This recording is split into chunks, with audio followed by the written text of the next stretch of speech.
Hard time के बाद we actually needed a break. So हम निकल पड़े हैं सैर सपाटे के लिए। दिन है संडे का और मेरे मनन का मन था कि इको पार्क देखा जाए। एक्चुअली बहुत कुछ बन गया है इको पार्क में। हमने सुना है 7 वंडर्स बन गए हैं, तो हम सोच रहे थे कि हम देख लेते हैं, इस संडे को कुछ फंडे बनाते हैं तो हम भी बच्चे बन जाते हैं। लो हम पहुंच गए हैं इको पार्क। ये एंट्रेंस है और यहाँ पे लाइन लगी हुई है टिकट्स की। टिकट्स है 30 रुपीज़ पर इंसान। तो हम वेट कर रहे हैं और अब टिकट आ गई है और हम एंट्रेंस गेट की तरफ अंदर जा रहे हैं। मैं एंट्रेंस कर रही हूँ गेट नंबर 4 आई थिंक। ये देखो मैं अंदर घुस चुकी हूँ और इतनी गर्मी और इतनी धूप है कोलकाता में कि मैं क्या बताऊँ। दिसंबर के टाइम पर इतनी गर्मी, मतलब हमने कभी ठंड के इतने मज़े नहीं लिए हैं यहाँ कलकत्ता में। यहाँ 12 महीने ही गर्मी रहती है। तो आप देख सकते हो ये जो एंट्रेंस गेट है, इसके अंदर सारे 7 वंडर्स हैं। तो एक एक करके छोटे छोटे 7 वंडर्स बनाए हैं, वो बहुत ही रियल दिखते हैं। आप अंदर जा सकते हो। तो फर्स्ट हम एंट्री कर रहे हैं पिरामिड्स में। तो ये अंदर भी बनाया हुआ है, मुझे लगा सिर्फ बाहर का है बट ये अंदर भी है। ये देखो बहुत ही ब्यूटीफुली कर्व्ड किया हुआ है, क्रेव्ड किया हुआ है एक्चुअली। ये देखो बहुत ही बारीकी से मैंने ध्यान से देखा, बहुत ही सुंदर किया हुआ था। और यहाँ मम्मी सोई हुई है बहुत ही ब्यूटीफुली। और सेकंड हम बहुत ही खूबसूरत the symbol of love Taj Mahal की तरफ जा रहे हैं। वो एक्चुअली रियल लग रहा था, मुझे ऐसा लग रहा था मैं आगरा में हूँ। और पता नहीं किसी को विश्वास होगा या नहीं होगा, मैं आज तक आगरा ताजमहल देखने नहीं गई हूँ। तो मैंने सोचा क्यों ना ये एक्चुअली ऐसा ही सेम एक्सपीरियंस हो रहा था। मुझे ऐसा लगा था मैं एक्चुअली मैं वहीं पे हूँ। देखो बिल्कुल व्यू वैसा ही है, जो बहुत ही खूबसूरत एकदम वैसा सेम लग रहा था कि कोई बता नहीं सकता कि मैं आगरा में नहीं हूँ।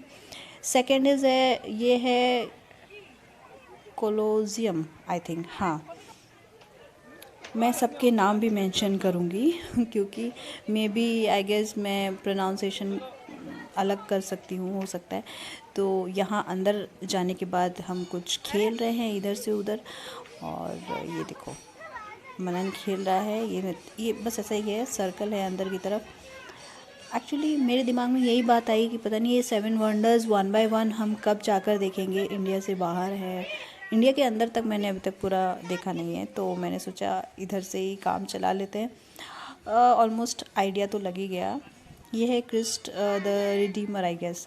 हाँ, तो मैं नाम सबके मेंशन करूँगी। और यहाँ मैं जा रही हूँ the great wall of China. ये एक्चुअली द ग्रेट नहीं है, बहुत ही छोटा सा चुन्नू मुन्नू सा है, ज़रा सी वॉकिंग है। ये देखो इतना सा ग्रेट वॉल है चाइना का। तो हम यहाँ अंदर जा रहे हैं और ये ऐसा व्यू है चारों तरफ। हाँ, व्यू एक्चुअली बिल्कुल सेम दिया हुआ है। और मैं यहाँ अंदर जा रही हूँ। ये सब चीज़ें रियल नहीं है, प्लास्टिक काइंड ऑफ चीज़ों से बनी हुई है आई गेस, बट हाँ बहुत सॉलिड है। आवाज़ आती है, अगर आप नॉक करोगे तो इसमें खट खट खट आवाज़ आएगी। ऐसी चीज़ों से बनी हुई है आई गेस, पता नहीं क्या चीज़ से बनी हुई है, प्लास्टिक ही लग रही थी मुझे। ये है मेरे देवर जी। और हम ज़्यादातर वीडियो शेयर करते हैं। मेरे सारे स्क्रीन शेयरिंग में ये रहेंगे क्योंकि मेरे जो हस्बैंड है वो थोड़े से शाई टाइप्स है, रिजर्व काइंड ऑफ है। तो जैसे कि हम जानते ही हैं कि पार्टनर्स हमेशा हमें ऑपोजिट मिलते हैं, तो उन्हें इतना कुछ शौक़ नहीं है इन सब चीज़ों का।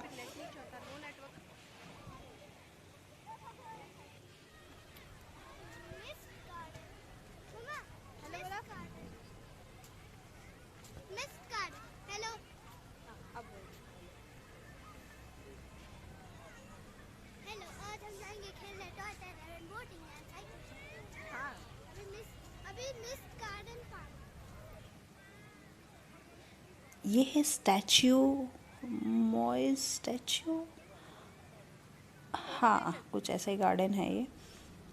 और हम सारे वंडर्स देखने के बाद इतने ज़्यादा थक चुके थे, इतने ज़्यादा।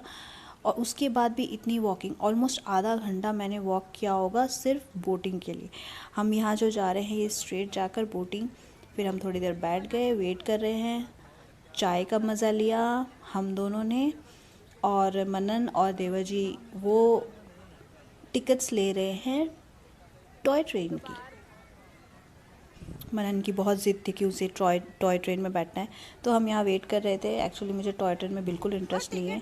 ये देखो, ये दोनों बैठे हुए हैं यहाँ पे। ऑलमोस्ट ये दोनों एक दूसरे की कंपनी होती है, तो हम दोनों वेट कर रहे हैं इनका, और ये टॉय ट्रेन में पूरा इको पार्क घूमेंगे। पूरा का पूरा इको पार्क इनको घुमाया जाएगा, हर एक कॉर्नर देखा जाएगा जो हमने अभी तक नहीं देखा है। सो हम यहाँ पे बैठे हैं। बोटिंग की भी बहुत ज़्यादा लंबी लाइन लगी हुई थी, तो हम यहाँ पे वेट कर रहे हैं। और इतने सारे गप्पे मारे हमने, इतनी सारी प्लानिंग की, और नज़ारा हम देख रहे थे। बहुत अच्छा शाम का नज़ारा था, इसलिए मैंने म्यूट किया क्योंकि हमने बहुत सारी बातें की हुई है। और वेट करने के बाद टॉय ट्रेन वापस आ गई थी, तो हम वेट कर रहे थे। अब उनका वेट हो चुका, वो लोग आ चुके हैं, और हम अब शायद निकलने की तैयारी में हैं। बहुत ज़्यादा लेट हो गया था। So now we are living, car का वेट कर रहे हैं। बस अभी घर पहुंचने वाले। आज बज रहे हैं शाम के 4:30, 5 बजे तक तो अंधेरा हो जाएगा। कार का ऑलमोस्ट 1 घंटे वेट करने के बाद कार आई है, क्योंकि हमने इसको पार्क कर दी थी गेट नंबर 4 में, और हम एग्ज़िट कर चुके थे गेट नंबर 1 से। तो उसको वहाँ से यहाँ आने में 1 घंटे लग गए। मच्छर ने हमारी बैंड बजा दी थी। सो अब हम निकल पड़े घर की तरफ। अच्छे खासे थक चुके थे। घर में डिनर बनाने की बिल्कुल हिम्मत नहीं थी, तो हमने घर में पैक कर लिया। घर ले जा रहे हैं डिनर पैक करा के। और ये है व्यू कोलकाता का। ये बहुत अच्छा लाइटिंग वगैरह से सजाया हुआ रोड है, क्योंकि क्रिसमस का वीक है, तो बिल्कुल ऐसा ही रोड मिलेगा पूरा कोलकाता। ऐसा लगता है जैसे दुर्गा पूजा सजाई हुई है। हाँ, लाइटिंग की बहुत अच्छी सिटी। ये देखो, हम बैठे हुए हैं और वेट कर रहे हैं कि कब कब घर आएगा। So thank you so much for watching till the end. Please मुझे बहुत सारा सपोर्ट करिएगा। थैंक लाइक शेयर सब्सक्राइब करना मत भूलना। Thank you so much.